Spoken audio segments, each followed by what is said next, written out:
sini ya. Oke, kita bahas dulu ke Premier League kali ini ya. Karena udah dulu kita cukupkan yang jauh-jauh. Sekarang kita agak mendekat sedikit ke Inggris. Kita lihat Premier League. Gol dari Szoboszlai keren loh. Itu bisa dibilang juga sedikit angin segar. Tapi memang situasi sekarang juga berbeda lah ya. Melihat lusa nih bakal bertemu sama Arsenal. Sebentar, gue mau nanya dikit sebelum pertanyaan. Bagusan golnya Szoboszlai apa Reed? Wah, Bagusan mana? Reed Ya, karena bolanya jalan. Bola Dan Reed itu nggak pernah golin selama 3 tahun. Nggak pernah main musim ini. 3 tahun. 4 tahun genap. Iya. yang shoot begitu gol ya. Jar. Ajaib itu. Pirlo ya? Pirlo ya? Iya, aku cuma nanya itu doang. Oke. Kita sepakat Reed lebih bagus golnya. Gakpo, Lison, Richarlison. Udah buka baju, udah kartu kuning.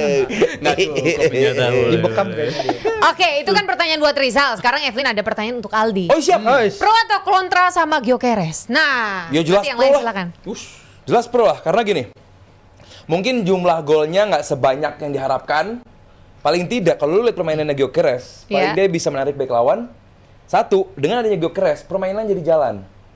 Itu yang orang nggak lihat. Itu yang orang fokus kepada cuman golnya doang, Yes, idealnya emang gol. Tapi kemarin, Mike Gonzalez, anaknya Eloko, bilang bahwa lu nggak bisa nilai striker itu, yang bapaknya seorang striker, itu dari golnya doang. Tapi gimana dia melibatkan permainan, membuat permainan jadi hidup gitu, itu juga harus dinilai gitu. Jadi buat gua, Gyökeres gak cuma memang bikin gol atau assist, tapi kalau lu perhatikan, dia mundur sedikit ke belakang, passing ke kanan, ke kiri, jemput bola, bahkan menjadi clearance di belakang, membantu menghalau bola. Ya emang, Arsenal punya Kai Havertz juga yang work rate tinggi. Cuman lu punya striker yang melakukan itu, membuat bek lawan juga sedikit repot, paling enggak memarking dia. Buat gue ini luar biasa gitu. Jadi buat gue gol cuma tinggal menunggu waktu aja. Bukan tidak mungkin menghadapi Liverpool nanti dia yang bikin gol gitu. Walaupun dia kalau big games agak hilang ya Gyökeres. Tapi kalau Bang Aldi Enggak hilang kalau lihat replay kan. Gitu. Artinya ada gini, sih begininya ada. kan banyak yang Ngeledek kayak komentar. rambut. Banyak juga yang komen kan, katanya kalau cuma ngandelin work rate doang ya Merino aja, kenapa yang Gua mau mahal-mahal bilang kalau Gyökeres? tadi yang atribut Bang Aldi sebut tuh bisa Merino tawarkan, bisa Gabriel Jesus tawarkan karena dia udah fit, dan gue bilang itu segala sesuatu yang dibutuhin dari Gyökeres kan gol. Jadi lu kontra ya? Gue kontra. Lu gak suka striker sama Gyökeres? Gue bukan nggak suka nih, kontra tapi maksudnya tidak cocok dengan striker yang untuk udah saat bikin ini gol. gue bilang dia udah waktunya tersingkir dengan hadirnya Yesus. Gue rasa dia udah cukup, udah fit, dia ngasih impact yang bagus juga di babak kedua di game sebelumnya. Jadi gue selalu bilang periode ini bisa jadi periode kebangkitan Yesus nih, Desember sampai Januari ini nih. Jadi gue rasa Gabriel Jesus mainnya bagus sejak dia kembali dari cedera, dia bisa nawarin sesuatu yang lu bilang tadi, link up, jemput bola, geser kanan kiri, itu bisa Yesus tawarkan gitu. Physical attribute Mungkin Gyökeres lebih unggul, tapi ketika physical attribute doang, ketika lawan Van Dijk dan Konate, gue ngeliat dia dibully. Ketika lawan Everton, lawan Tarkowski, dia dibully juga, walaupun dia golin dari penalti. Tapi ketika lu main lawan big player di Premier League, dia banyak hilangnya menurut gue Gyökeres. Jadi gue lebih kontra sih. Strong statement banget, bilang kalau ini sudah saatnya untuk Gyökeres tersingkirkan. Apalagi bursa transfer udah dekat nih. Kalau dari Virsi gimana? Jangan dijual dulu. Gini. Gua belum balik modal. Coba ngelihatnya dari kacamata kacamata. Emang kacamata Iya, semua. Lu pakai kacamata dong kalian. Jadi kalau kata Declan Rice, we are not gonna be in this position without Gyökeres. Nah, itu udah menurut gua udah penilaiannya dari teman yang main sama dia. Cuma kita bukan temennya. 2 lawan 1 main bareng. Kita punya ngomong kacamata terhadap Gyökeres seperti ini sebenarnya. Ada pandangan klasik ya bahwa seorang striker itu dinilai dari golnya. Itu gua agree, setuju bahwa gol-gol yang diciptakan seorang striker, kita ngomong lah dari Batistuta, Ronaldo, Shearer dan lain-lain, kan orang akan ingat gol-golnya dia ya, bukan bagaimana dia bantu tim sekitarnya. Cuman pandangan beda satu lain dari sisi yang lain kita ngelihat adalah bagaimana dia membantu tim, seperti yang tadi Aldi bilang, bagaimana dia narik 4 back 5 back untuk golnya si Declan. Itu sangat, itu dia juga itu dia nggak kelihatan. Dan dari laga-laga di mana Gyökeres starter, Arsenal kan menang 17 seri 1, kalah satunya juga dari Liverpool yang gol apa one in a million apa one in a season, coba lagi belum tentu bisa. Tapi juga statistik lain menunjukkan kalau Arsenal itu sebenarnya nyiptain lebih banyak XG ke gawang dengan adanya Gyökeres di tim. Si Declan bilang si Gyökeres kalau dia nembak itu kan keras banget ya, cara dia nembak bola kayak ngambil penalti itu kan dia keras banget ya. Dan kalau dari tembakan on target, dia dari 11 tembakan on target musim ini 5 gol, artinya setengah tembakan dia itu itu gol. Gimana Zal? Jadi kalau gua mau lihat bersuara apa nih? Better Isak apa Gyökeres gitu aja jawab. Dah. Isak kan nggak main. It's no contest. Isak main juga pasti cedera. Ya, kalau dia nggak main cedera dia belum fit. Iya, kalau dia nggak main cedera belum biasa. Iya, udah sebel soalnya. Sebel. Cedera dia. Sorry Nggak bisa emosi. main. Tahun baru kurangin emosi. Gyökeres itu ya emang dia golnya 6 atau 7 gol kan? Iya. Saat main keterlibatannya gimana? Belum kelihatan. Belum kelihatan. Karena kan timnya belum set lah ibaratnya. Tapi Gyökeres itu kan golnya ya datangnya satu game di lawan Nottingham Forest, abis itu hilang berapa game, abis itu gol lagi lawan Leeds di awal musim, abis itu hilang lagi. Haaland berapa gol lawan Nottingham Forest? Ya nggak mandek juga lawan Forest, tapi maksud gua artinya bukan Forest atau bukannya, bully berapa gamenya, bully tim-tim lemah gitu, dia ngebully gitu, karena dia datangin untuk itu menurut gua kan bahasanya lengkapin puzzle. Gitu. Arsenal selalu bilang kita nggak ada striker, kita jadi nggak juara. Sekarang ada striker ya, jawabannya harusnya mencetak gol. Tapi ya intinya mereka di atas puncak sih, mereka di puncak. Merino aja kalau emang fungsinya begitu ya. Gitu ya. Atau Yesus, Oke. bisa di sana. Iya katanya Gyökeres main, nggak main. Kalau Isak main, cedera. Enggak main, enggak fit, kurang latihan, kurang pramusim, cedera. Ada aja alasannya. Pemain lawan intensinya cederain dia soalnya. Buset, ini tuduhan serius. Disuruh main. Kalau Isak disuruh main, dia main. betul itu punchline banget tuh luar biasa. Ini 3 lawan 1 loh ini. Mundur dulu. Anyway, ini Evelyn mewakili mungkin suara hati dari para fans Arsenal untuk ketiga pundit deh. Kenapa sih Arsenal tuh ada Eze loh? Sampai kita pernah tereze-eze loh. Tapi kenapa disimpan-simpan mulu sih dari siapa nih? Virzi dulu deh. Enggak, gua tuh Eze yang pertandingan yang dia main bagus tuh lawan Tottenham Spurs yang hat-trick ya. Kan habis itu gue coba lihat underlying datanya untuk bisa nggak nih masuk tim FPL gue. Awalnya sih emang menjanjikan, tapi eye test itu nggak nunjukin kalau dia kayaknya bakal ada output yang lebih bagus gitu. Dan sejauh ini sih gue nggak yakin sama dia. Itu dia nggak ngerti kenapa lo fans Arsenal. Bagi gue si Eze itu emang bagus ketika dibutuhkan ya. Maksud gue dia bisa jadi deputi yang baik, tapi ketika dia dipercaya, apa dia emang perlu waktu settle in apa gimana, nggak tahu gue. Kalau gue bilang sih nggak perlu khawatir ya, walaupun udah berapa game terakhir dia nggak main, karena di awal pun kita kalau secara perspektif dia bukan datang sebagai pemain utama, tapi untuk mengganggu gitu. Ngelapisin. Sempat tapi di periode harganya lumayan mahal loh. Masa dia nggak datang untuk pemain utama? Tapi hari gini menurut gue backup segitu udah oke sih Mas. Madueke gocap gitu berarti kan. Jadi menurut gue Arsenal udah ngelakuin sesuatunya udah dengan benar, duitnya ada, pinter, dan Berta ngelakuin tugas yang sangat baik menurut gue dibandingkan dengan Edu ya. Edu juga di ujung tanduk di Forest katanya ya. Jadi gue rasa Berta ngelakuin tugas dengan sangat baik. Dan satu game yang menurut gue paling kalau secara eye test yang paling kurang dari seorang Eze itu ya game lawan Aston Villa. Dia gampang banget dibully sama Matty Cash waktu itu, berapa kali dia lewat, marking juga ketinggalan terus. Dan gue rasa setelah game itu kita nggak banyak ngeliat dari seorang Eze. Tapi sebelum lawan Villa, dia benar-benar ngasih ketok pintunya si Odegaard kalau lu posisi lu nggak aman. Tapi setelah itu nyata dampaknya bagus buat Odegaard gitu. Karena Odegaard gue bilang 1 bulan terakhir tendangannya leretnya dia ya, kalau kata lu tendangan leretnya dia juga udah kelihatan lagi. Dan gue bilang Odegaard dengan hadirnya Eze justru kayak kesentil gitu. Dan dia akhirnya ngebuktiin kalau dia masih layak ada di starting lineup sekarang. Jadi bagus juga ya, ada apa internal kompetitif gitu ya. Saingan jadinya. Oke, gimana kalau dari Kak Aldi gimana nih? Dari Kak Aldi asik. Manis banget ya. Gini, Arsenal musim lalu nggak jadi juara saat ada pemain penting di satu posisi cedera. Kehilangan.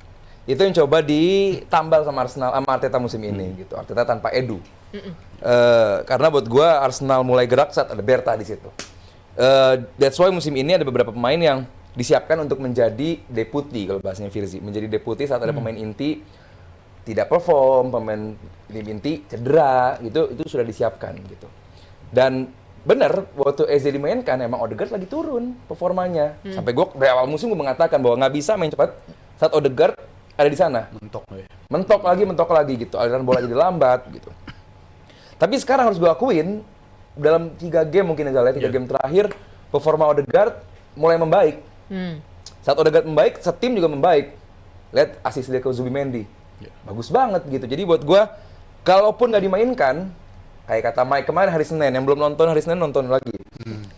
Kalau ditanya kayak gitu si Mike bakal gini. Tapi sekarang Arsenal peringkat berapa? Oh, iya. Menang nggak? Menang. Ya sudah, trust the coach. Dia bilang begitu. Bener, itu poin yang bagus. Arsenalnya menang. Odegaard-nya bagus. Iya. Apa urgensi untuk mainin Eze? Iya. Musim masih panjang. Trofi untuk dikejar masih banyak. Mungkin, tadi kayak contoh gue sambung lagi Gyökeres di Liga mungkin kurang. Mungkin di Cup, mungkin di Champions League, dia bisa menjadi, ya karena lawan-lawan tentu akan bermain high defensif, pengen sama-sama nyari menang gitu, nggak low block yang sulit menyulitkan pergerakan Gyökeres. Tapi kalau di tim yang emang sama-sama nyerang, mungkin contohnya kalau nanti kan Liverpool menyerang juga, mungkin akan menjadi kans bagi Gyökeres untuk bikin gol juga. Termasuk Eze juga bisa menjadi deputi begitu Odegaard mentok. Harus ada plan B. Kita nggak bisa lagi lihat kaca plan A-nya doang. Sepak bola kan dinamis. Saat ada plan A nggak jalan, disiapkan plan B, plan C. Itu yang Arteta lakukan musim ini. Tapi bertahun-tahun gue ngikutin Arsenal ya. Ini mungkin sangat Newcastle. jarang. Hah? Sekarang ngikutinnya Adek, Arsenal. kan gue udah pernah cerita, adek gue kan fans Arsenal. Oh. Jadi dari zaman Japires adanya sama Arsenal, Thierry Dr. Henry, Tirta, bapaknya Arsenal. Aman. Aman gitu. gue aman. nonton terus Arsenal. Jadi dari bertahun-tahun ngikutin dia. Mungkin ini salah satu dari sedikit kesempatan di mana Arsenal tuh punya luxury signing ya. Jadi bukan berarti ini bukan lagi ngelengkapin kepingan puzzle, tapi lu beli kepingan puzzle double.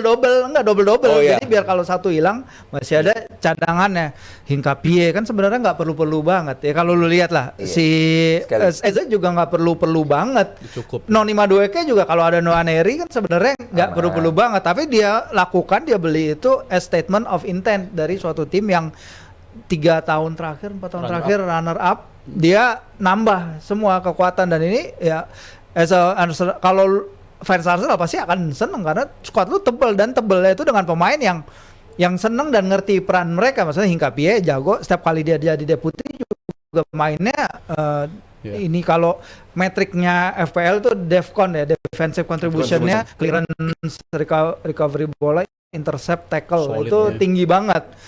Si Eze dia ada di childhood clubnya, dia seneng lah mau dia di bench juga nggak masalah, apalagi dia bisa dapat kemungkinan besar jadi juara, apalagi dengan Palace yang di pretelin terus tiap tahun. Itu dia pindah ke sana, dream move, it's okay. Madueke cuman pindah nyebrang London dikit doang, buat dia juga untung juga ada di Arsenal. Jadi trek angkot doang itu. Iya, nyari. Jadi ya buat gue gitu, mereka bagus. Yeah. Jadi semua pemain, jadi nggak ada tim reserve. Semuanya first team, cuman mainnya, girannya dibagi-bagi gitu. Jadi buat gue Eze still one of the best player di Arsenal. Oke. Gitu. Jadi bukan berarti dia jelek, bukan dia di bawah Odegaard, tapi sama-sama penting. Dan kita lihat nih 4 bulan ke depan seberapa banyak kontribusi dari Gyökeres, Eze, Zubimendi, belum Merino juga. Trossard lihat pemain yang sangat penting juga di saat dibutuhkan. Iya. Menyenangkan lah jadi fans Arsenal. Iya bener banget, itu yang Evelyn mau highlight juga. Ini sebuah kemauan banget. Tadi kan Kak Firsi bilang kalau Arsenal tuh pemain bagus aja bisa dibilang kita nggak butuh-butuh banget, nggak lagi perlu-perlu banget. Kalau tim yang lain ada satu aja nggak main. Ini kalau kata Kak Abral itu satu tim tidur aja. Nih kita lihat prediksi line up untuk Arsenal dan Liverpool. Siapa? Ekitike mungkin. Ekitike kan cedera, tapi kata Kak Abrar kalau nggak ditaruh nanti Liverpoolnya tidur, katanya tidur aja. Masa ditonton ya. Gitu. Ini menarik sih ya karena Nah ini salah nih informasinya. Ini kapan sih? Jumat malam? Gimana? Jumat ini hari. Satu-satunya dia. Gua rasa kirinya Gakpo deh. Atau Gakpo nomor 9 lagi kemarin. Kalau Jelek Ekitike nggak ada, banget Gakpo di sana mainnya. lagi sih menurut gua karena opsi benar-benar tipis dan ini Liverpool juga line up-nya menyedihkan ya di game lawan Fulham, nggak ada pemain-pemain yang bisa dikatakan punya kapabilitas untuk ngubah jalannya pertandingan. Nggak belanja Jadi sih awal musim. Ini masuknya Januari ini harusnya bergerak lagi nih tapi Ya udah. Tapi ini menurut gua kalau Liverpool main kayak di babak pertama lawan Fulham, ketika mereka babak pertama tuh jelek banget, gue bilang no chance datang ke Emirates kalau main kayak begitu lagi sih. Ini bakal jadi game yang berat banget dan bisa aja jadi game yang menurut gue makin nambah fans Ini kesel untuk musim lalu 2-2 ya. 2-2. Arah Liverpool ngejar apa Arsenal? Oh, gue lupa Ngejar. musim lalu. Udah Ngejar. inget musim lalu. Ternyata musim ini aja udah. Inget ya? Nah, inget-inget ya. Usah nih. Berat, tapi di game ini bakal berat banget menurut gue. Walaupun Liverpool unbeaten, tapi ya kita tahu sendiri unbeatennya nggak ada yang meyakinkan gitu. Jadi menurut gue ini game yang akan sangat menentukan dan kalau sampai Liverpool kalah konsekuensinya berat dan kalau Arsenal menang, gue rasa mereka makin di atas angin sih. Oke, to the point aja deh. Prediksi skor, silakan. Dari Rizal Skor. berapa?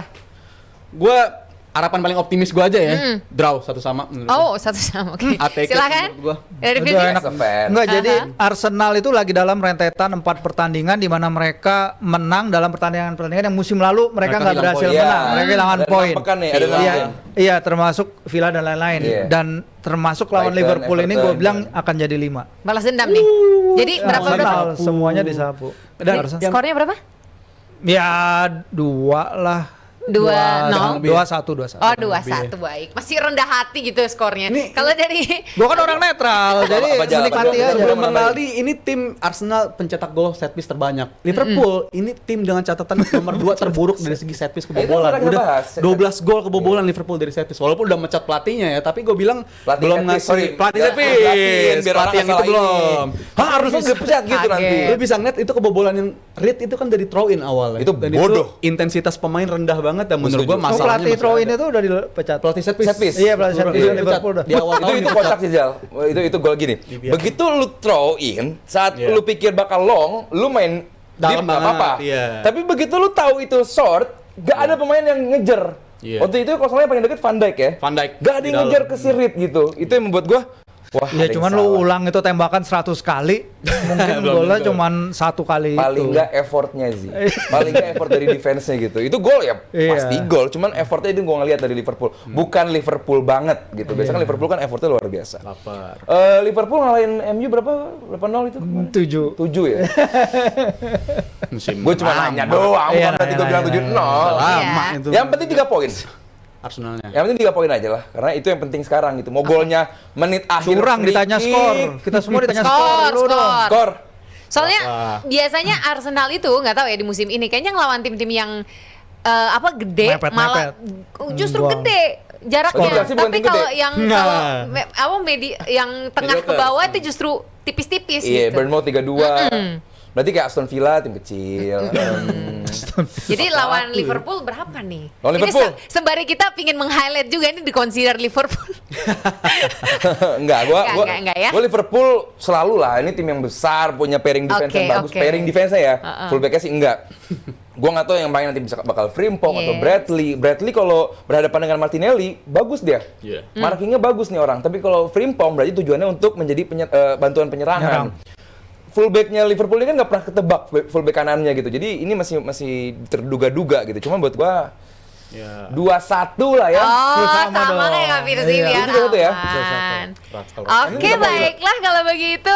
Alright. Nah, tadi kan sudah sempat kita bahas juga nih soal pemecatan pelatih gitu ya tadi, walaupun diklarifikasi pelatih Pelatih yang set mana nih piece yang pelatih dipecat. set piece ternyata. Tenang ya, tenang semua fans Arsenal dan Liverpool, tenang semuanya. Karena Evelyn juga fans ingin Arsenal mah kasih senang-senang. sebuah informasi untuk kalian semua. Pernah nggak sih kalian tuh pagi-pagi nih ya, misalnya mau berangkat kerja, terus kalian starter mobil malah ngadat. Nah, itu tandanya tuh aki kamu udah lemak. Sekarang udah ada solusinya nih kalian semua. Aki GeForce. Ini produk asli Indonesia tapi kualitasnya kelas dunia. Dan GeForce ini dirancang khusus buat iklim tropis Indonesia, jadi tahan panas, tahan macet, dan kuat di kondisi jalanan kita. Sekali starter, langsung nyala. Ada pilihan maintenance free-nya juga, jadi kamu nggak perlu isi air aki lagi, tinggal pakai aja pokoknya. Gampang kan? Variannya juga lengkap loh, dari motor harian sampai mobil SUV, semuanya ada. Cek langsung di geforcesantini.com atau Instagram @geforce_id. Jadi kalau kamu pengen aki yang awet, kuat, dan siap nyala kapanpun, pilih GeForce, aki jagoan dari Indonesia.